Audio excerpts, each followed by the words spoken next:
Comment on fait pour gérer sa gestion locative classique? Et bon, on va regarder ça tout de suite dans la vidéo. Différents points à ne pas louper.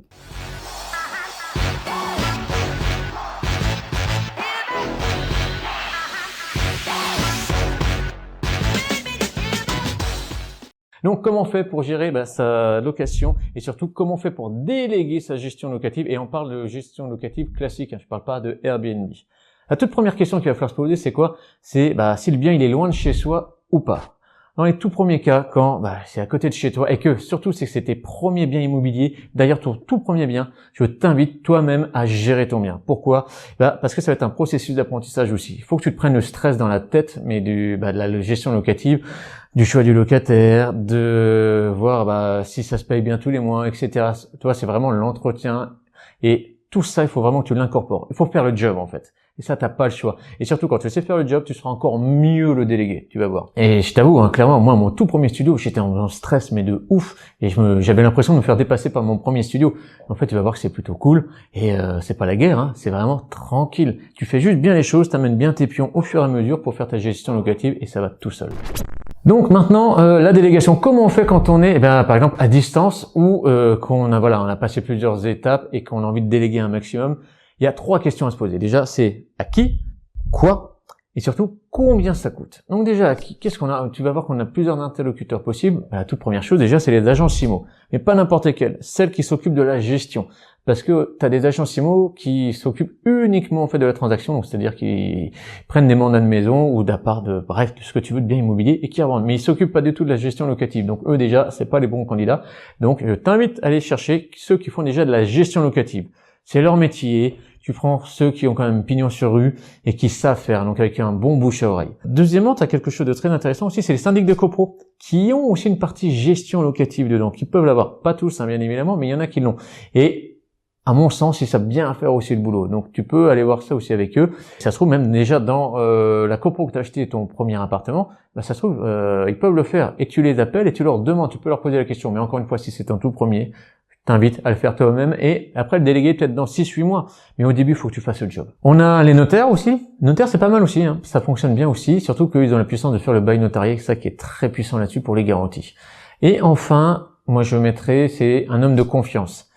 Un régisseur de propriété, un gestionnaire de propriété. Alors c'est pas très connu en France, mais ça existe. Et donc eux te gèrent aux petits oignons, vraiment ça, et c'est parfait. C'est vraiment bien. Après, ça peut être quelqu'un aussi de ta famille qui gère. Par exemple, tu as tes parents qui sont à côté des biens, aucun problème. Moi, ma mère m'avait géré des appartements et tout quand j'avais déménagé, et elle s'occupait de faire la mise en location et puis de gérer tous les mois s'il y avait quelque chose à gérer. Et ça, c'est quand même plutôt cool. Puis la famille, t'as bien confiance. Donc ça peut être quelqu'un d'autre, hein, mais voilà.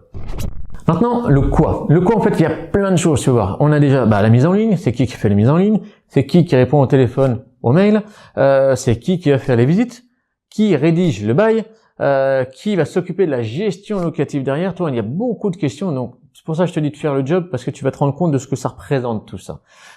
Mise en ligne, bon, c'est plutôt facile quand même sur le bon coin, si t'es pas trop bebeux, ça va vite, mais il faut bien faire son annonce. Donc si tu délègues ça et que c'est mal fait, t'auras quasiment pas d'appel.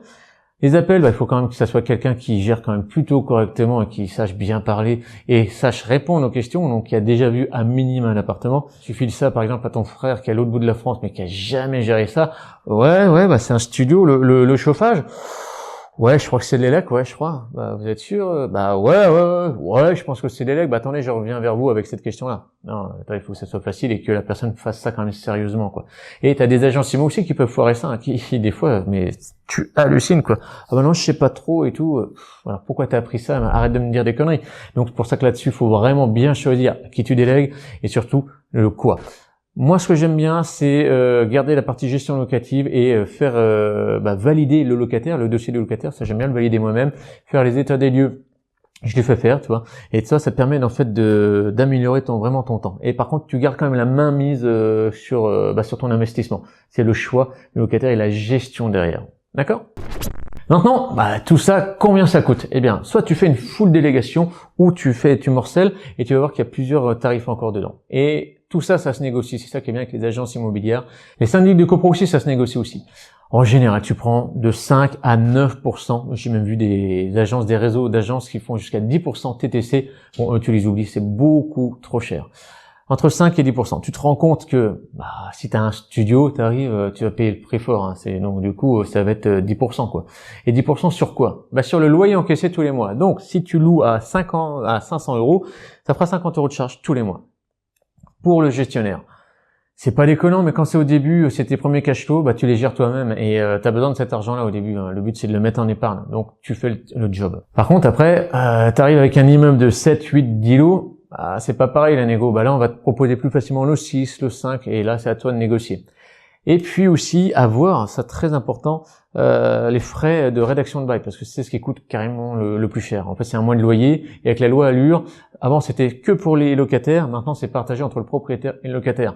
Donc 500 €, tu auras bien compris, il y a 250 pour le proprio et 250 pour le locataire. Et dans la vérité, dans la vraie vie, c'est quand même plus 300 pour le proprio et 200 pour le locataire. Et bien ça aussi, toi, il faut le négocier aussi, parce qu'il n'y a pas de raison, et il dit, ah non, on peut pas, mais je te garantis, on peut toujours, sauf qu'ils aiment pas trop, et je peux comprendre. Mais ça là-dessus, n'hésite pas à négocier avec eux, et ça se fait, c'est normal, et ils ont l'habitude. On a aussi le suivi de travaux. Les suivis de travaux, ça a aussi une part importante, parce que c'est un pourcentage sur le montant des travaux. Et ça va dépendre aussi des agences. Il y en a qui vont prendre 10%, il y en a qui vont aller jusqu'à 14%. En gros, c'est un peu comme un maître d'œuvre. Là-dessus, tu vas sélectionner. Ça aussi, tu négocies. Non, écoutez, moi, je veux plutôt être à 10%. Et surtout, c'est que je vais avoir la validation des dossiers, surtout des devis. Parce que l'agence immobilière, le syndic de copro, en général, il connaît les gars, il y a de la rétro-com derrière, donc c'est un petit peu chiant. Et ils vont dire, c'est celui-là, ouais, mais c'est 1000 balles pour changer un cumulus, il y en a pour 700 €. Non. Donc toi, ça aussi, ça joue. Tu dis, non, ça je refuse, vous faites faire un autre devis. Ok, et on est à 700, on est bon, let's go, on y va. Donc toujours attention là-dessus, sur le suivi des travaux, être assez vigilant. Et je t'invite à faire un seuil de délégation, c'est-à-dire que en dessous de 300 €, ils t'en parlent pas. T'appelles pas. Moi, clairement, j'ai mis 300 €. Tout ce qui est en dessous de 300 €, changer une serrure, des trucs comme ça, je veux même pas en entendre parler. C'est bon, ils s'en occupent parce que le temps qu'ils m'appellent et tout, c'est du temps que je vais pas passer à faire autre chose. Ok, tu l'auras compris, il faut vraiment, il y a plusieurs postes à voir, à négocier, à voir avec eux et faire un bon cahier des charges et après ça va bien rouler. Ça te prend du temps à le faire. Une fois que ça c'est fait, ça va rouler. On va voir les avantages et les inconvénients. Le plus gros désavantage, pour moi, c'est le gain de temps. Et ce gain de temps-là, en fait, tu protèges ton cerveau et tu vas pouvoir aller rechercher d'autres affaires pour investir. Et ça, c'est quand même plutôt puissant que des fois, gérer, appeler des artisans et tout pour qu'ils viennent réparer un truc. Tu perds du temps de visite et donc de négociation et donc d'aller chercher un autre cash flow. Donc, la puissance de la délégation, c'est vraiment énorme. Et je t'invite à le faire assez rapidement. Quand tu as déjà 7-8 lots, boum, tu passes en délègue. Mais avant, non, tu le gardes vraiment en front chez toi. Par contre, les inconvénients, c'est quoi? Les inconvénients, c'est que, et le plus gros, c'est que les agents, c'est pas leur crédit. C'est pas eux qui ont le crédit, qui ont l'emprunt. Eux, ils s'en foutent. T'as un bien parmi tant de biens. Pour ça, choisis une structure qui est capable de gérer ça, de mettre un petit peu plus de volonté. T'as des agences immobilières, elles repostent une fois par mois l'annonce de mise en location. C'est relou, mais non, il faut tout le temps être en première page. Et là, ils prennent un peu trop leur temps. Et toi, du coup, tu perds du temps, t'as pas de locataire, t'as ton échéance à payer, tu payes ton échéance et t'es pas content.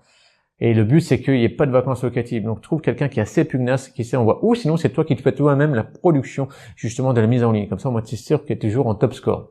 Donc, je t'invite à être vigilant là-dessus. Sinon, ils vont prendre trop leur temps et c'est pas leur argent. Rappelle-toi, ils vont pas avoir la même implication que toi. On est bon pour ça? Donc, réfléchis bien à qui, à quoi, combien ça coûte et que ça soit le plus optimal possible pour ta gestion et surtout aller chercher d'autres biens et enchaîner d'autres biens. J'espère que cette vidéo t'a apporté un maximum de conseils. Mets-nous des pouces. N'hésite pas aussi, si tu veux aller encore plus loin, il y a une formation juste en dessous. Tu cliques sur le lien, tu rentres ton prénom et ton mail et comme ça tu as accès, c'est totalement offert. Allez, on se retrouve dans une prochaine vidéo sur la chaîne Numorenta. Ciao!